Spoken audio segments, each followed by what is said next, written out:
সত্যি কি আমাদের জ্ঞান চক্ষু উদয় হবে না?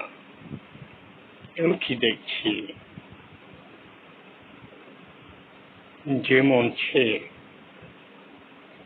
বৌদ্ধ মুক্তি দান, অস্পৃশ্যের দান সহ মহান সংঘকে দান দেওয়া হবে, সে মঞ্চে হাই হাই কলির কাল, সত্যি কি আমাদের জ্ঞান চক্ষু উদয় হবে না? দেখুন দেখুন আমাদের আধুনিকতা, আমরা আমাদের কোথায় নিয়ে যাচ্ছি। আমরা এতই কেন নিচে নেমে যাচ্ছি, আমরা নিজেরাই কি জানি? আমাদের এই নিচে নামা কবেই শেষ হবে?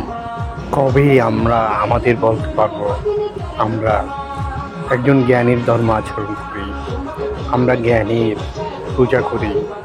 আমরা কি জ্ঞানী না অজ্ঞানী বলে যাবেন কিন্তু। তো দর্শক, আপনাদের মন্তব্য জানিয়ে যাবেন।